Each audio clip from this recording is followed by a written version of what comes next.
40 लाख रुपए। कमाल है भैया। ये देश की डिजिटल जनरेशन है जो अपनी बातों की खाती है। लोग इन्हें सुनते हैं, पसंद करते हैं, इनके पोस्ट का इंतजार करते हैं। आइए इंटरनेट एंटरटेनमेंट के सुपरस्टार से आपको मिलाते हैं। यहाँ लाइट, कैमरा, एक्शन सब एक या दो लोग ही कर लेते हैं। आइए जरा इस अनोखी सफलता और कमाई के बारे में कुछ और जानते हैं।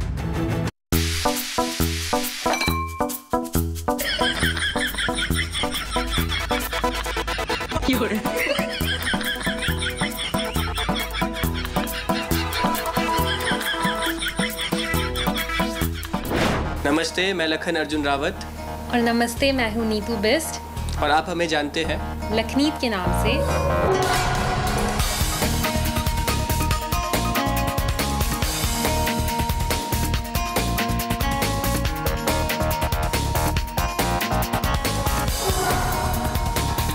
जर्नी शुरू हुई थी एक्सीडेंटली। मैं और नीतू मिले थे, हम वीडियो के कोलैबोरेशन के लिए मिले थे टिकटॉक के टाइम पर।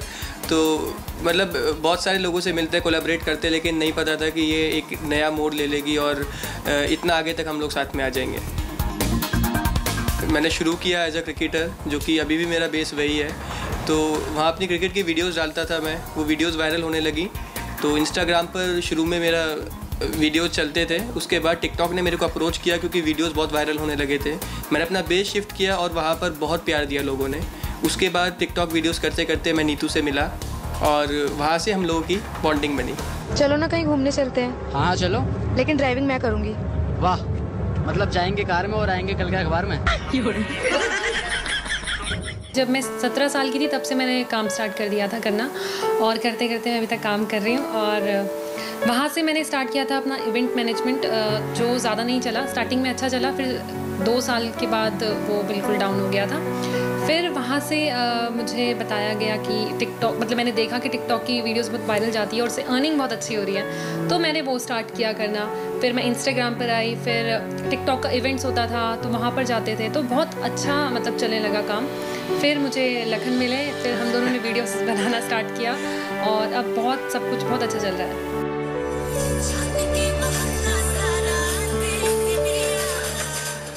ये ना कॉइन में तुम्हारे माथे पे ऐसे रखूंगी और तुम्हें फिर ऐसे रखना है। इसमें लड़की ने किया ना, मैं लड़के करूंगी, तो तुम ऐसे रखना। नीतू से तेरे को ना बहाने चाहिए, ऐसे करके मुझे पता तू क्या करने वाली। एक्चुअली इसको मैं, अगर मेरे से एक वर्ड पूछा जाए तो मैं अपने आप को बहुत लकी बोलूँगा, बिकॉज हम लोगों का जो कपल हिट हुआ वो हुआ था कोविड के टाइम में।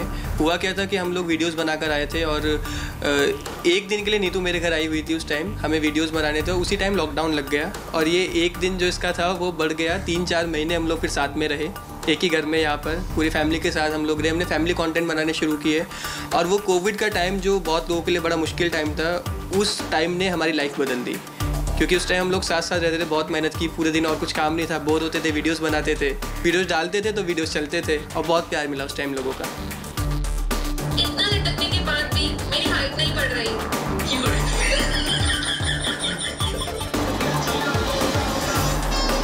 मेरे अंदर ना एक एक्टिंग का कीड़ा था बचपन से ही, तो मुझे लगता था हाँ मैं कर सकती हूँ। तो पहले मैं मिरर के सामने करती थी, फिर मेरी सिस्टर मुझे बहुत सपोर्ट करती थी, तो उन्होंने बोला कि मैं वीडियो बनाऊंगी तो बस बोलती रहे। तो वो हम ना प्राइवेट में डाल देते थे वीडियोस, मतलब जो कोई नहीं देख सकता था। फिर हम लोगों ने पब्लिक स्टार्ट किया, पब्लिक वीडियो करना, तो लोगों को बहुत पसंद आई। लोग फिर फॉलोवर्स, एक दिन में मेरे 30-40 हज़ार फॉलोवर्स बढ़ जाते थे। 3-4 साल पहले जब उसका नाम म्यूजिकली हुआ करता था।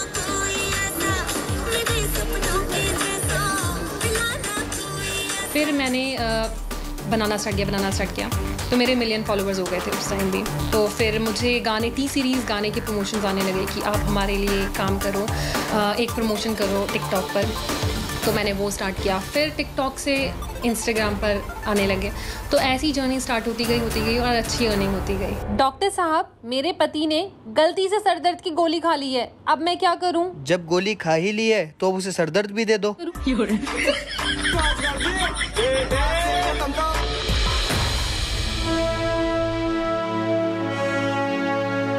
मैं बेसिकली बुलंदशहर का रहने वाला हूँ, तो एक वहाँ के लड़के को कुछ अलग ही करना, क्योंकि मेरे स्कूल में स्पोर्ट्स में मेरे सिवा और कोई नहीं था।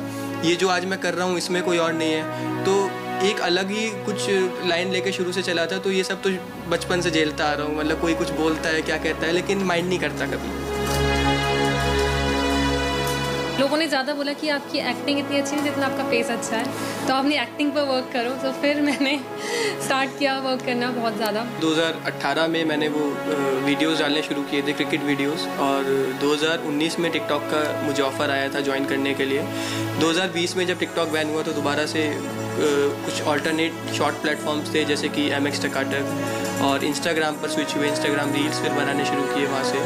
उसके बाद यूट्यूब भी अब अपना एक शॉर्ट्स प्लेटफॉर्म लेकर आया है।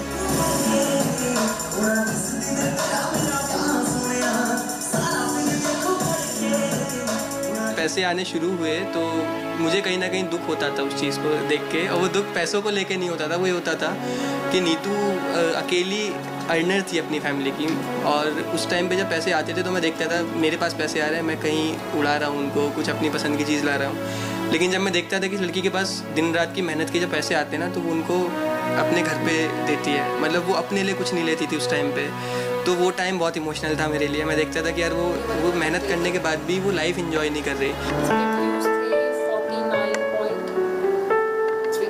हाँ, एक वीडियो जो हम 20 सेकंड की देखते हैं और जनरली स्क्रॉल कर देते हैं ऐसे ही उसको, उसके पीछे का प्रोसेस अगर बहुत से लोगों को नहीं पता, उनको लगता है कि क्या वीडियो पूरे टाइम एक बनाई, उनको लगता है 20 सेकंड में शॉर्ट की डाल दी, लेकिन वो 20 सेकंड नहीं है, वो वीडियो होती है 5 मिनट की। उसको शूट करना, आइडिया सोचना, उसके बाद उसकी एडिटिंग करना, उसके बाद उसमें सही थीम लगाना वीडियो में बहुत सारे फॉर्मेट्स होते हैं जो हमको करेक्ट टाइम पे लगाने होते हैं, क्योंकि अगर पंच लाइन के टाइम पे हमने कोई फ़नी साउंड नहीं डाला तो वो पूरा कंटेंट बेकार हो जाएगा हमारा। ये सिर्फ एक पर्टिकुलर प्लेटफॉर्म की बात है। अगर यूट्यूब की बात करते हैं तो वो नेक्स्ट लेवल है वहाँ पे मेहनत। अगर डेली के हम 10 मिनट का कोई या 15 मिनट का व्लॉग डाल रहे हैं तो उसके पीछे 2 घंटे की मेहनत एडिटिंग की होती है, और करीब 1.5 घंटे का शूट होता है, जो कि पूरे दिन चलता है। अरे सुनो, आज मैं तुम्हें आलू का पराठा बना दूं? नहीं, मैं इंसान ही ठीक हूँ। पहले मैं 50 किलो की थी, फिर मैंने दौड़ना शुरू किया, और अब मैं 80 किलो की। कंसिस्टेंट रहिए। आप अगर अपनी ऑडियंस पे ट्रस्ट नहीं करेंगे ना, तो ऑडियंस आप पे ट्रस्ट नहीं करेगी। बहुत से लोगों को लगता है कि लोग आजकल लाइक नहीं कर रहे, तो मुझे कहीं ना कहीं ऐसा लगता है लोगों की मेंटलिटी को समझना चाहिए कि लोग चाहते क्या है। हम अपनी चीज़ें लोगों पर थोप नहीं सकते। आज मेरे को, अभी आपने देखा, मैं कोई वीडियो अगर डाल रहा हूँ तो ज़रूरी नहीं कि वो मुझे पसंद आए मैं तभी डालूंगा। मुझे एज अ होल सोचना पड़ेगा कि जो मेरी ऑडियंस है, हो सकता है मुझे नहीं पसंद आ रहा लेकिन मेरी ऑडियंस को अच्छा लगे, तो वो भी एक सोच के। कोई अगर हम जोक बनाते हैं, हो सकता है मैंने सुना हुआ है, मेरे लिए वो पुराना जोक है, लेकिन 80% लोग ऐसे हैं जिन्होंने नहीं सुना, तो हमें उनके लिए काम करना है। क्रिएटर दिक्कत कई बार करते हैं कि वो अपने तरीके से काम करने लग जाते हैं, तो वो सारे फैक्टर्स हमें ध्यान में रखने पड़ेंगे।